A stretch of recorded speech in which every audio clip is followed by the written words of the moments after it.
Mi ex esposa, quien me fue infiel, presentó una solicitud de emergencia para triplicar la manutención de nuestros hijos. Argumentó que debía garantizarles un nivel de vida cómodo ahora que su nuevo esposo quería quedarse en casa. Lo que hice a continuación les hizo arrepentirse profundamente de haberlo pedido. Tengo 34 años, llevo 3 años divorciado y tengo 2 hijos. Tomás tiene 8 años y Sofía tiene 6. Son, sin discusión, lo único bueno que salió de mi matrimonio con mi exesposa Valentina. Trabajo como gerente de operaciones en una planta de fabricación química en Arizona. No es un empleo glamoroso, nadie sueña con trabajar rodeado de tanques y reactores, pero paga bien, tiene excelentes beneficios y me ha dado estabilidad. Llevo ahí 9 años. Empecé como técnico de control de calidad apenas salí de la universidad, con un título en ingeniería industrial. Primero analizaba muestras, luego supervisé líneas de producción, después pasé a coordinación y finalmente llegué a la gerencia de operaciones. Hoy me encargo de que todo funcione sin fallos, programación de producción, mantenimiento de equipos, cumplimiento de normas de seguridad, auditorías internas, turnos, inspecciones, la planta opera las 24 horas, los 7 días de la semana, con casi 80 empleados en 3 turnos distintos. La empresa existe desde la década de 1970. Fue familiar durante décadas hasta que hace unos 5 años fue vendida a una corporación más grande. Afortunadamente, los beneficios no se perdieron, seguro médico sólido, aportes al 401k, 3 semanas de vacaciones pagadas y estabilidad real. Gracias a ese trabajo tengo una casa de 3 habitaciones en un barrio tranquilo. No es lujosa. Fue construida en 1998, típico estilo del suroeste, estuco, techo bajo, 2 baños, patio trasero con una terraza cubierta. La compré durante el divorcio porque necesitaba un lugar estable para los niños. La hipoteca es de tasa fija al 3,5%, así que incluso pagando la pensión puedo manejarla sin ahogarme. También tengo una camioneta Ford Ranger 2019, casi totalmente pagada. La elegí por algo simple, es confiable. La compré certificada, con poco más de 50.000 kilómetros, motor V6, cabina extendida para que Tomás y Sofía viajen cómodos. No es un vehículo de lujo, pero cumple todo lo que necesito. La mantengo al día con cada cambio de aceite y revisión.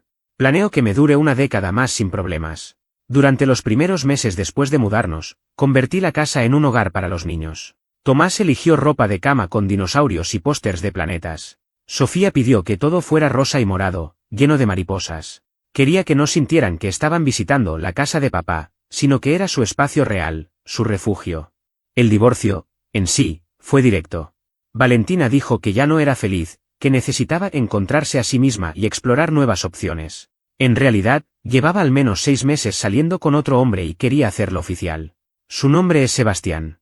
Trabaja en ventas farmacéuticas. Conduce un BMW alquilado. Usa jeans de diseñador que cuestan más que la cuota mensual de mi camioneta. Todo en él grita ostentación, reloj caro, lentes de marca, productos para el cabello absurdamente costosos. Me enteré de su existencia una mañana cualquiera. El teléfono de Valentina quedó desbloqueado sobre la encimera de la cocina. Yo solo iba a devolvérselo cuando apareció una notificación de un tipo diciendo que no veía la hora de volver a verla y mencionando planes para cenar. La confronté ese mismo día. Primero lloró, dijo que no era serio. 2 días después, anunció que quería el divorcio porque ya no podía negar sus sentimientos. 3 semanas después, se había mudado. Conocí a Sebastián formalmente un par de meses más tarde, cuando vino a buscarla para algún evento y yo estaba dejando a los niños. Apretó mi mano con demasiada fuerza, como si necesitara demostrar algo. Habló de su BMW, de sus números de ventas, de lo bien que le iba. Me preguntó por mi camioneta con una sonrisa condescendiente. Yo solo asentí. No tenía nada que demostrarle. No peleé el divorcio. Cuando alguien quiere irse, lo mejor es abrir la puerta. Acordamos custodia compartida, semanas alternadas. Yo pago alrededor de $1.200 mensuales en pensión alimenticia, calculados según las reglas del Estado. Los niños están en mi seguro médico porque es muy superior al que podría ofrecer Sebastián. Valentina se quedó con el departamento donde vivían, para no cambiar a los niños de escuela. Yo me mudé a mi casa, a unos 15 minutos, manteniendo su rutina intacta. El acuerdo fue claro. 1 semana con cada uno, intercambios los domingos a las 6 de la tarde, vacaciones divididas, decisiones médicas y educativas compartidas. Yo cubro salud, dental y visión. Ella gestiona la escuela y los trámites. Al principio fue duro para Tomás. Tenía noches difíciles, preguntaba por qué ya no vivíamos juntos. Sofía, más pequeña, se adaptó con más facilidad. Hicimos todo lo posible para que entendieran que no era culpa de ellos. 8 meses después del divorcio, Valentina se casó con Sebastián. Rápido, pero ya vivían juntos, así que solo lo hicieron oficial. Al principio él fue correcto con los niños. Compró regalos, los llevaba al parque, hacía el papel de padrastro. Yo no era su fan, pero mientras mis hijos estuvieran bien, no tenía razones para intervenir. Todo empezó a cambiar hace unos 6 meses. Durante los intercambios de custodia, Valentina empezó con comentarios sutiles, que su casa era más grande, que el auto de Sebastián era mejor que mi camioneta, que estaban planeando un viaje a Hawái y que sería bonito que yo aportara más para que los niños pudieran disfrutar de un mejor nivel de vida. Ahí fue cuando supe que algo se estaba gestando. Ignoré las primeras señales durante semanas. Valentina siempre había tenido una obsesión casi enfermiza con las apariencias, con proyectar una imagen de perfección que nadie, salvo ella, parecía exigirle. Esa necesidad constante de mostrar una vida impecable fue una de las grietas que terminó destruyendo nuestro matrimonio. Mientras ella perseguía una vida digna de redes sociales, yo estaba enfocado en construir algo real, estabilidad, ahorro y un futuro concreto para nuestros hijos. Todo empezó a tomar forma hace un par de meses, una noche cualquiera de miércoles, durante nuestra rutina sagrada de tacos. Tomás estaba hablando de su día, distraído, sin darse cuenta de que estaba soltando una pieza clave del rompecabezas. Sebastián estuvo en casa casi todo el día, dijo con total naturalidad. Me ayudó con la tarea y después jugamos Xbox. No me alarmé de inmediato. Pensé que quizás su trabajo se había vuelto remoto o que tenía horarios flexibles. Las ventas funcionan así a veces. Pero luego Sofía agregó que Sebastián también estaba allí cuando ella regresaba de la escuela. Y no solo ese día, sino todos los días desde hacía semanas. Ahí fue cuando algo empezó a incomodarme. Durante los intercambios de custodia empecé a fijarme en detalles que antes pasaban desapercibidos. El BMW de Sebastián estaba siempre en la entrada cuando dejaba a los niños los domingos por la noche. Y seguía allí los lunes por la mañana cuando yo pasaba rumbo al trabajo, alrededor de las 7. Un vendedor de alto nivel debería estar en la calle a esa hora, no en pijama viendo televisión. Además, su apariencia había cambiado. Antes era impecable, traje, zapatos brillantes, cabello perfectamente arreglado. Ahora atendía la puerta en ropa deportiva o con sudaderas, sin el cuidado de antes. El reloj caro seguía ahí, pero la imagen de ejecutivo exitoso se estaba desmoronando. Una semana después ocurrió algo que confirmó mis sospechas. Tomás estaba jugando con su tablet, y por accidente, se abrió una ventana de correo electrónico conectada al wifi de la casa. No me preguntes cómo pasó. Los niños solo tocan botones. Pero lo que apareció en la pantalla me dejó helado. Correos de rechazo laboral. 3. Visibles de inmediato. Empresas médicas, farmacéuticas, una startup tecnológica. Todos con el mismo tono educado y definitivo, gracias por postular, hemos seguido adelante con otros candidatos. Las fechas iban desde hacía 3 semanas hasta apenas 5 días antes. Sebastián estaba buscando trabajo. Lo que significaba que ya no tenía uno. No dije nada. Solo lo guardé en silencio y empecé a observar. El BMW seguía sin moverse. Sebastián estaba siempre dentro de la casa, mirando televisión, con el teléfono, jugando videojuegos en pleno martes por la tarde. Un jueves lo vi dormido en el sofá a las 2 de la tarde. Valentina también había cambiado. Durante los intercambios ya no hacía conversación. Apenas saludaba, tomaba a los niños y se metía rápido a la casa. Su auto, antes impecable, ahora estaba lleno de bolsas de comida rápida y mochilas tiradas. Puede parecer trivial, pero para alguien obsesionada con el orden, era una señal clara de desgaste. Sofía mencionó después que estaban comiendo muchas pizzas congeladas y nuggets. No se quejaba. A ella le encantan. Pero Valentina siempre fue fanática de la comida orgánica, de las cenas equilibradas y del control nutricional. Ese cambio no era casual. Y luego estaba el silencio digital. Valentina había desaparecido de redes sociales. Antes subía fotos constantemente, salidas, cenas, vacaciones, los niños, la casa. De repente, nada. Su última publicación tenía más de 6 semanas. Para alguien que vivía de la validación virtual, eso era una bandera roja. 3 semanas después, me escribió. Dijo que necesitábamos hablar. Que era algo importante sobre el futuro de los niños. Nos reunimos en una cafetería cerca de su casa. Llegué antes, pedí café negro y me senté en una mesa al fondo. Ella llegó tarde, lo cual no era normal en ella. Se veía agotada. Llevaba ropa deportiva, el cabello sin arreglar y sin maquillaje. Ordenó una bebida complicada que tardó una eternidad. Habló primero de cosas triviales, la escuela, el básquet de Tomás, un proyecto de arte de Sofía. Yo sabía que estaba rodeando el tema real. Y entonces lo soltó. Sebastián había decidido convertirse en padre de tiempo completo. Dijo que ahora él estaría en casa, enfocado en los niños, apoyando su desarrollo, brindándoles estabilidad emocional. Según ella, era lo mejor para todos. Lo dijo con una voz ensayada, como si hubiera practicado ese discurso frente al espejo. El problema era el dinero. Sin el ingreso de Sebastián, dependían solo del sueldo de Valentina. Ella es higienista dental, gana bien, pero no lo suficiente para sostener la casa, los autos y el estilo de vida que habían construido. Estaban, según sus palabras, al límite. Y como yo ganaba más, lo justo era que yo aportara más. Le pregunté por qué Sebastián había dejado su trabajo. Dijo que estaba cansado, que no lo llenaba, que quería estar más presente para Tomás y Sofía. Que los niños lo adoraban y que su aporte como cuidador era tan valioso como un sueldo. Entonces deslizó un documento sobre la mesa. Una modificación a nuestro acuerdo de manutención. Exigía $3.600 al mes. El triple de lo que ya pagaba. Lo leí despacio, línea por línea, mientras ella me observaba en silencio. Cuando Valentina me entregó ese documento, su argumento estaba tan bien redactado que, a primera vista, podía parecer incluso sensato. Cada frase estaba diseñada para sonar equilibrada, casi justa. Decía que mis ingresos habían aumentado desde el divorcio, lo cual era cierto. Había recibido un ascenso importante en el trabajo, acompañado de 2 ajustes salariales en el último año. Mi estabilidad financiera era mejor que antes y, según ella, eso significaba que los niños debían participar de ese progreso. En abstracto, cualquiera podría asentir a algo así. Si a un padre le va mejor, es lógico que sus hijos también se beneficien. Pero el problema no estaba en esa premisa, estaba en lo que venía después. Porque inmediatamente después de esa introducción razonable, aparecía el verdadero objetivo del documento.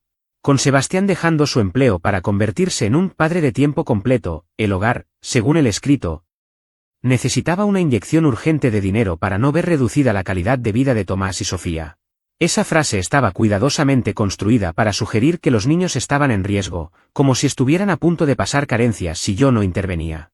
El documento desglosaba cada gasto mensual con una minuciosidad casi teatral, una hipoteca de $2.400, pagos de autos por 1.100, seguros médicos y de vehículos, servicios básicos, internet, telefonía, supermercado, actividades escolares, clubes deportivos, ropa, transporte, entretenimiento. Todo estaba presentado como una suma abrumadora, como si vivieran apenas un paso antes del desastre financiero. Lo que no decía era que muchos de esos gastos existían desde antes, cuando Sebastián todavía trabajaba. Después venía una sección entera dedicada a justificar cómo los niños se beneficiarían del aumento de manutención. Hablaba de una mejor alimentación, de más actividades extracurriculares, de materiales educativos de mayor calidad, incluso de vacaciones familiares enriquecedoras a las que yo debía contribuir económicamente aunque no fuera a estar presente. Ese párrafo, con su tono casi publicitario, me revolvió el estómago. No estaban pidiendo ayuda para los niños. Estaban pidiendo que yo financiara un estilo de vida. Y entonces apareció la frase que lo dejó todo brutalmente claro. El documento decía, sin rodeos, que yo les debía una vida cómoda porque era quien tenía mayores ingresos, y que era mi obligación asegurar que los niños no sufrieran por la decisión de Sebastián de abandonar su carrera profesional. No decía que se lo debía a Tomás y Sofía. Decía que se lo debía a ellos. Levanté la vista del papel y miré a Valentina. Estaba sentada frente a mí, con los brazos cruzados y una expresión de absoluta seguridad. Para ella, aquello no era una exageración ni una maniobra. Realmente creía que yo tenía la responsabilidad de cubrir el vacío económico que dejaba su nuevo esposo. En su lógica, yo debía triplicar la manutención para que Sebastián pudiera quedarse en casa todo el día, jugar videojuegos con mi hijo durante el horario laboral y llamarlo crianza. Le dije que lo pensaría. Eso la irritó de inmediato. Dijo que esperaba una actitud más madura de mi parte, que debía poner a los niños primero, que no podía ser tan egoísta. Luego dejó caer la amenaza, envuelta en palabras legales: si no aceptaba, no le quedaría más opción que presentar un recurso de emergencia ante el tribunal. Según su abogado, los jueces solían ser comprensivos cuando un hogar atravesaba dificultades económicas. Terminé mi café sin decir nada más y me fui. Esa noche casi no dormí. La situación me daba vueltas en la cabeza una y otra vez. Esta mujer me había sido infiel, se había divorciado de mí, se había casado con su amante y ahora pretendía que yo financiara su desempleo voluntario. No para salvar a los niños de una necesidad real, sino para mantener intacto un estilo de vida que ya no podían sostener solos. El descaro era tan grande que costaba asimilarlo. Pero ya había aprendido algo esencial en estos años: reaccionar con rabia solo beneficia a la otra parte. Lo que realmente funciona es pensar, planificar y actuar con la cabeza fría. Así que no exploté. Me volví metódico. Lo primero que hice fue buscar una abogada nueva. La que había llevado el divorcio había sido correcta, eficiente, pero esta situación requería a alguien más combativa, alguien que no se intimidara por maniobras emocionales ni amenazas vacías. Encontré a una especialista en derecho familiar llamada Carolina, conocida en el medio por su estilo directo y por no tolerar tonterías de nadie. No era barata, pero su reputación lo compensaba. Llamé a su despacho el lunes por la mañana y le expliqué la situación a su asistente. Para mi sorpresa, me consiguió una cita para esa misma tarde. Su oficina estaba en un edificio profesional del centro. Nada lujoso, pero claramente serio. Diplomas enmarcados, estanterías llenas de códigos y jurisprudencia, fotos familiares sobre el escritorio. Carolina rondaba los 50 y tantos, vestía de forma sobria y profesional, y me dio la mano con un apretón firme antes de indicarme que me sentara. Cuénteme todo desde el principio, dijo. Le relaté el divorcio, el acuerdo de custodia, mis pagos puntuales, la llegada de Sebastián, el cambio en su situación laboral y la solicitud de triplicar la manutención. Le pasé el documento. Lo leyó en silencio durante varios minutos. Luego soltó una risa corta y seca. Me dijo que el abogado de Valentina o era incompetente o estaba jugando a la desesperada. Financiar la decisión laboral de un padrastro no es, ni de lejos, el propósito de la manutención infantil. La pensión se calcula en función de los ingresos de los padres biológicos y de las necesidades reales de los niños, no para cubrir caprichos de terceros. Me explicó los criterios legales, cambios en ingresos, cambios en necesidades, cambios en custodia, circunstancias extraordinarias. Un adulto que decide dejar de trabajar por voluntad propia no califica como ninguno de ellos. Cuando le conté lo que Tomás había dicho, lo que yo había notado y los correos que había visto, levantó una ceja. Entonces vamos a pedir pruebas, dijo. Presentó una solicitud de descubrimiento obligando a Valentina a entregar toda su información financiera. Si alegaba dificultades, debía demostrarlo con documentos, impuestos, estados bancarios, registros laborales, gastos del hogar. Todo. Y mientras tanto, me dio una instrucción clara. Documente absolutamente todo. Así lo hice. Pasé noches enteras organizando archivos, comprobantes, fechas, gastos. Y fue entonces cuando descubrí algo que hasta ese momento había pasado por alto. El patrón no solo era abuso. Era fraude. Primero hice una llamada simple que terminó cambiando todo. Me comuniqué con el proveedor de salud visual para confirmar un detalle básico: las gafas de Sofía estaban cubiertas al 100% por nuestro plan médico. No había copagos. Ningún gasto pendiente. Nada que pagar de mi bolsillo. Cero. Ese dato, que parecía menor, encendió una alarma. Así que decidí revisar con lupa todos los reembolsos médicos de los últimos 2 años. Absolutamente todos. Uno por uno. Fue un trabajo tedioso, pero necesario. Y no tardé mucho en encontrar lo que temía: 8 solicitudes de reembolso hechas por Valentina que no tenían ningún respaldo real. Gastos que nunca existieron. Montos inflados. Servicios que jamás se habían pagado. La suma total rondaba los $2.800. No era una cifra que fuera a cambiar mi vida, pero sí era suficiente para demostrar algo mucho más importante: un patrón claro de fraude. Copié todo. Estados de las aseguradoras que mostraban responsabilidad cero del paciente. Mensajes de texto de Valentina pidiéndome dinero por conceptos inventados. Registros bancarios donde se veía claramente que yo había transferido esos montos. Todo estaba ahí, perfectamente documentado. 2 semanas después llegó su respuesta. Tal como había amenazado, Valentina presentó una moción de emergencia para modificar la pensión alimenticia. Lo hizo de manera formal ante el tribunal. La audiencia fue fijada para 6 semanas después. El escrito tenía 15 páginas llenas de dramatismo, donde afirmaba que el bienestar de los niños estaba en riesgo, que mi supuesta falta de cooperación demostraba que no me importaba su calidad de vida y que la presencia de Sebastián como padre de tiempo completo debía ser reconocida económicamente. La parte más absurda venía en boca de su abogado. Sostenía que la decisión de Sebastián de quedarse en casa equivalía a que yo tuviera una esposa que trabajara. Por lo tanto, según esa lógica, mis ingresos debían calcularse como si una pareja imaginaria aportara dinero adicional a mi hogar. Era un malabar legal tan ridículo que parecía una parodia. Carolina, mi abogada, estaba furiosa. Me dijo que en más de 20 años de ejercicio profesional pocas veces había visto un documento tan desconectado de la realidad. Nuestra respuesta fue directa. Prueben que los niños realmente necesitan más dinero. Prueben que Sebastián aporta un valor económico real al hogar. Prueben que el problema es necesidad y no simplemente un estilo de vida que no pueden sostener. 3 semanas antes de la audiencia llegó la información solicitada en el proceso de descubrimiento. Y fue una mina de oro. Primero, Sebastián no había dejado su empleo para ser padre de tiempo completo. Había sido despedido 6 meses antes por no cumplir sus metas de ventas durante 3 trimestres consecutivos. La empresa le dio advertencias, lo puso en un plan de mejora y finalmente lo despidió. Desde entonces estaba cobrando seguro de desempleo mientras fingía que todo estaba bajo control. Segundo, las finanzas del hogar de Valentina y Sebastián eran un desastre absoluto. La casa nueva que habían comprado estaba 7 meses atrasada en pagos. El BMW que él manejaba tenía una cuota mensual de $850 y ya llevaba 2 meses sin pagarse. Tenían más de $43.000 en tarjetas de crédito, la mayoría por viajes, ropa de marca y restaurantes caros. Vivían como millonarios con el sueldo de una higienista dental. Tercero, el dinero que yo enviaba para los gastos médicos de Tomás y Sofía no se estaba usando para ellos. Yo transfería montos para copagos, medicamentos y gafas. Ella usaba el seguro médico sin avisarme y luego decía que había pagado de su bolsillo. Se quedaba con el dinero.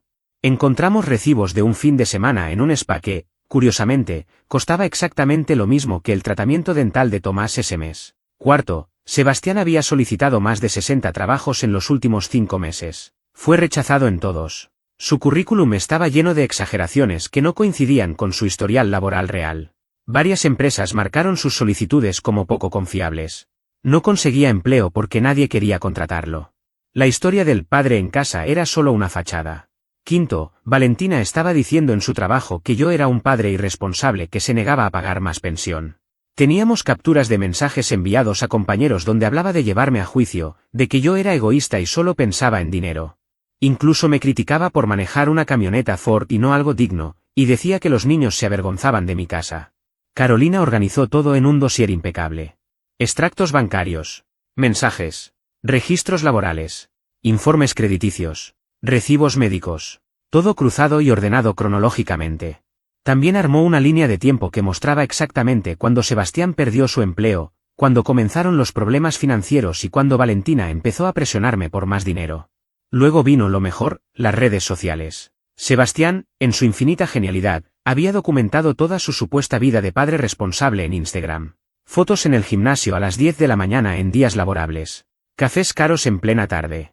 Partidas de golf los martes. Registros en bares y restaurantes mientras los niños estaban en la escuela.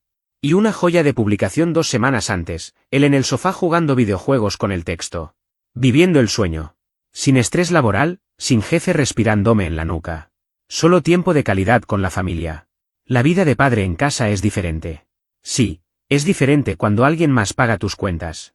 Carolina también revisó las redes de Valentina. En un grupo privado de Facebook se quejaba de su situación económica y de lo injusto que era que su exmarido ganara más y no los ayudara. Una amiga le sugirió demandarme.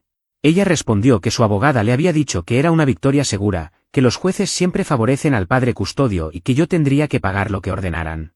Ese comentario terminó como prueba clave en nuestro escrito. Solicitamos además los registros escolares de los niños. Asistencia, calificaciones, observaciones de los maestros. Todo. Queríamos demostrar que, a pesar de las acusaciones de Valentina, Tomás y Sofía estaban prosperando. Tomás tenía asistencia perfecta y estaba en el cuadro de honor. Sofía leía por encima de su nivel y había ganado un premio por su arte. Sus profesores los describían como niños felices, equilibrados y comprometidos. Los niños estaban bien. Quienes se estaban hundiendo eran Valentina y Sebastián, por sus propias decisiones. Una semana antes de la audiencia, Carolina presentó nuestra contramoción. En lugar de defendernos, pasamos al ataque. Solicitamos una modificación que redujera mi pensión alimenticia basándonos en los ingresos reales del hogar de Valentina y en el hecho de que Sebastián debía contribuir económicamente. Incluso si estuviera en casa por elección, su salario anterior debía imputarse para el cálculo legal. El enfoque legal que tomamos fue tan simple como contundente. En ningún tribunal se acepta que un padre o un cónyuge reduzca sus ingresos de forma voluntaria con el objetivo de trasladar su carga económica a la otra parte. La ley es clara en ese punto, nadie puede dejar de trabajar por decisión propia y luego pretender que el otro pague las consecuencias. Por eso, cuando Valentina presentó su solicitud de aumento de manutención, nuestra respuesta fue directa y respaldada con pruebas. Dentro de ese mismo escrito incluimos algo que ella jamás esperó, un reclamo formal por los gastos médicos que había estado cobrando de forma indebida durante los últimos 2 años. No se trataba de una suposición ni de una percepción. Eran 8 solicitudes de reembolso falsas, con montos inventados o inflados, que sumaban cerca de $2.800. Puede parecer una cifra menor dentro de un proceso judicial, pero para un juez es algo mucho más grave, demuestra un patrón de manipulación y mala fe. Y no nos quedamos ahí. También solicitamos que Valentina pagara mis honorarios legales. Su petición no solo carecía de base, sino que había obligado al sistema judicial a gastar tiempo y recursos, y a mí a contratar a Carolina, recopilar estados de cuenta, revisar documentos de seguros médicos, capturas de mensajes y pruebas que, de otro modo, jamás habrían sido necesarias. Todo ese tiempo lo había perdido cuando debía estar ocupándome de Tomás y Sofía, que son mi verdadera prioridad. La audiencia quedó fijada para un jueves por la tarde. Pedí el día libre en el trabajo, me puse un traje sobrio y llegué al tribunal con una carpeta gruesa, organizada con separadores, donde estaba cada documento que sustentaba nuestra posición. Carolina estaba impecable y concentrada, como alguien que entra a una sala sabiendo exactamente qué va a demostrar. Valentina llegó acompañada de su abogado, que no proyectaba ni de lejos la seguridad que uno esperaría de quien cree tener un caso sólido. Sebastián también apareció, con pantalones caqui y una camisa tipo polo, más parecido a alguien que iba a una reunión social que a una audiencia judicial donde se decidirían miles de dólares al año. Valentina se notaba tensa desde el primer momento. La jueza, una mujer de poco más de 50 años con más de 15 años de experiencia en derecho de familia, tenía fama de no dejarse impresionar por discursos emotivos ni por tácticas de presión. Su mirada lo decía todo. El abogado de Valentina comenzó con un relato diseñado para generar lástima. Habló de lo difícil que era la situación económica, de lo noble que era que Sebastián se quedara en casa para cuidar a los niños, de cómo yo había aumentado mis ingresos y de que los niños tenían derecho a participar de ese progreso.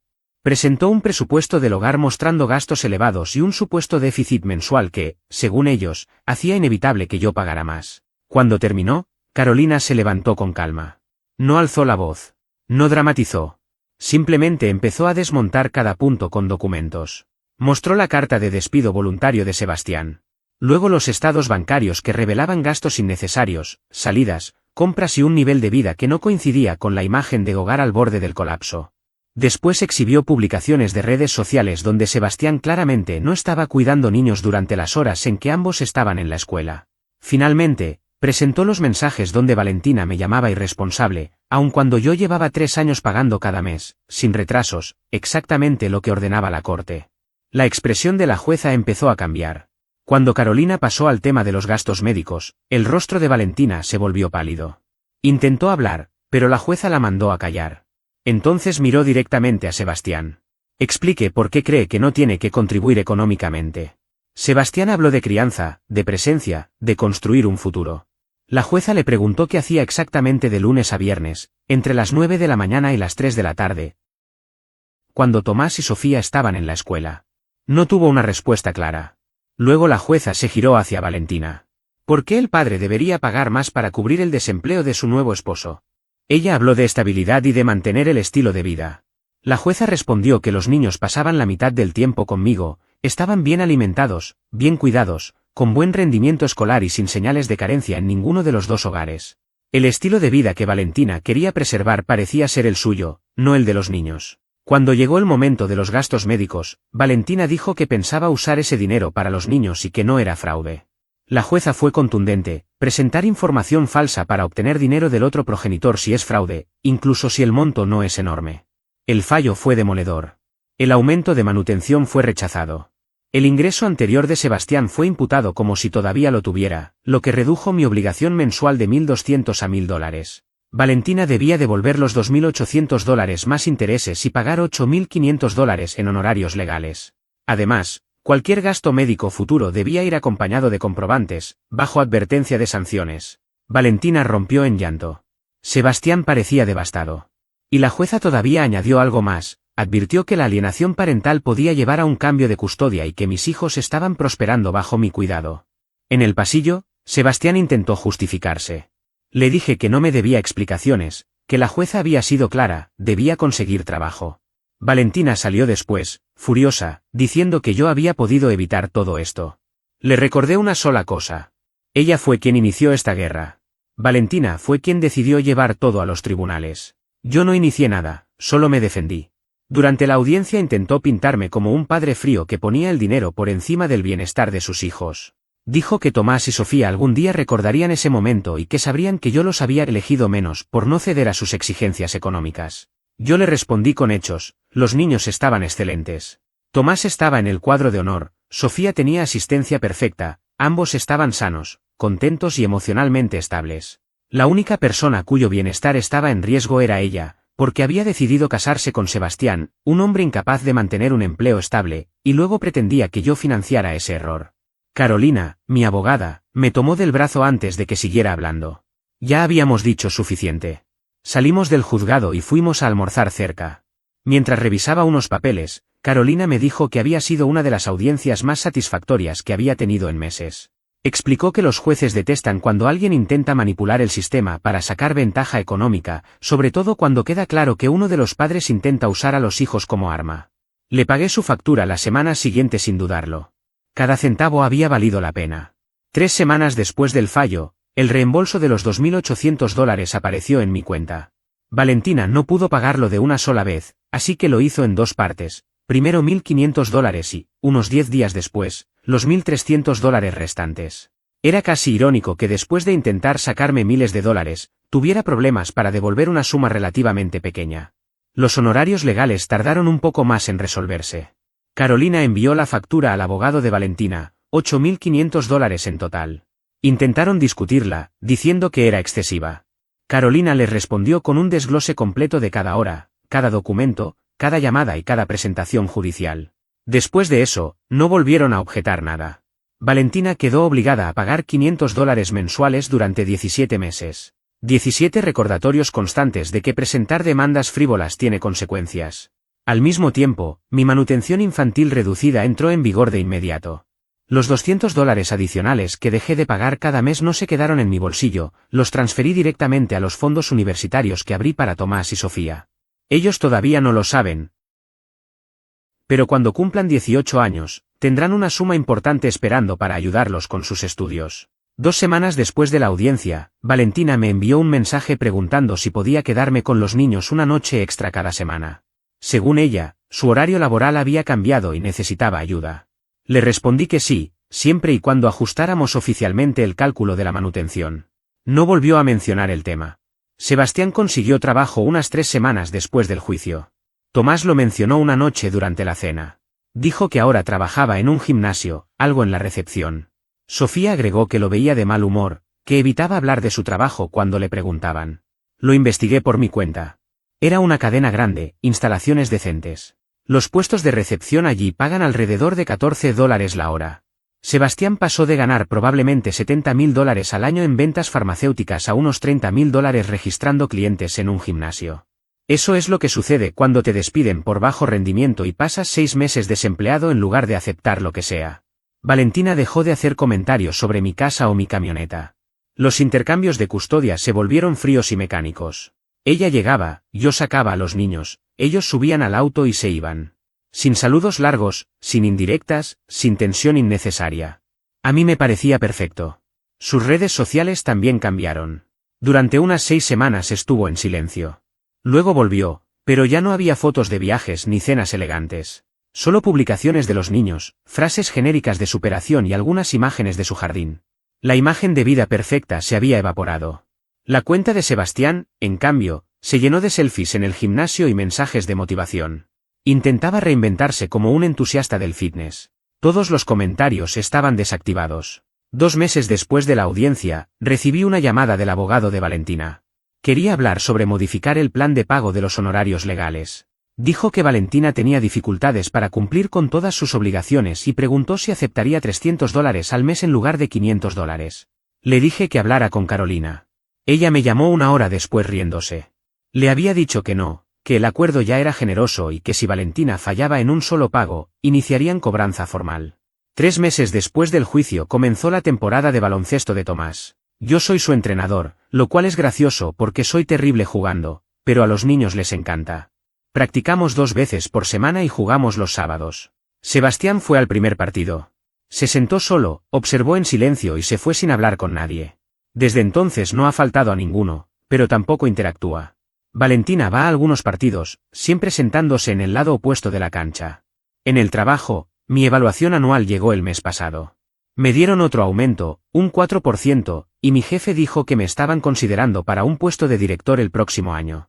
Más responsabilidad, más salario y posiblemente un bono de reubicación, aunque sería en la misma planta. Tomás me preguntó recientemente por qué su mamá y Sebastián parecían tristes. Le expliqué que a veces los adultos toman decisiones que no salen como esperan y luego tienen que arreglarlas. Que no era algo de lo que él tuviera que preocuparse. Sofía, por su parte, recibió una llamada de su profesora de arte. Quiere presentar algunos de sus trabajos en una competencia distrital. Por supuesto que acepté. Los niños están prosperando. Eso es lo único que importa. Valentina y Sebastián quedaron atrapados en la consecuencia directa de sus propias decisiones. El ingreso de ella apenas alcanzaba para mantener la estructura básica del hogar, servicios, hipoteca, comida y poco más. El trabajo de Sebastián, en cambio, servía solo para cubrir gastos personales, principalmente el auto y algunos pagos atrasados. Aquella vida de escaparates, restaurantes caros y viajes improvisados ya no existía. Poco a poco fueron reduciendo todo lo que antes parecía imprescindible. Las conversaciones sobre vender la casa empezaron a surgir, primero como una idea vaga y luego como una posibilidad real. Los gastos simplemente no cuadraban. El contrato del vehículo de lujo estaba por vencer y nadie tenía claro cómo lo renovarían. La comodidad a la que estaban acostumbrados se había convertido en una carga. Yo, mientras tanto, seguía concentrado en lo que sí podía controlar. Las tardes en la cancha con Tomás, los dibujos de Sofía pegados en la nevera, las reuniones en la oficina que empezaban a incluir mi nombre cada vez más seguido. Mi situación financiera se mantenía sólida y los fondos universitarios crecían de forma constante, casi sin que lo notara. Una noche, recibí un mensaje de Sebastián. Fue breve, casi incómodo. Decía que su intento de reinventarse no estaba funcionando y que extrañaba su antigua carrera. Preguntó si tenía algún contacto en ventas, alguien que pudiera darle una oportunidad. Leí el mensaje, dejé el teléfono sobre la mesa y seguí con mi día. No todo merece respuesta. Al día siguiente fue Valentina quien llamó. Habló con un tono más suave, dijo que quería dejar atrás los conflictos, que el estrés la había llevado a cometer errores y que deseaba que todo fuera más sencillo entre nosotros. Le respondí con calma que la situación ya era sencilla, había un acuerdo legal, un calendario claro y 2 niños que estaban bien. Si quería cambiar algo, debía hacerlo por los canales correctos. Nada improvisado, nada emocional. No le gustó mi respuesta, pero tampoco tenía nada más que decir. La llamada terminó ahí. Yo volví a lo mío, preparar la cena, revisar tareas, pensar en el próximo partido del sábado. La vida seguía avanzando, sin ruido, sin drama innecesario. Y por primera vez en mucho tiempo, todo estaba exactamente donde debía estar.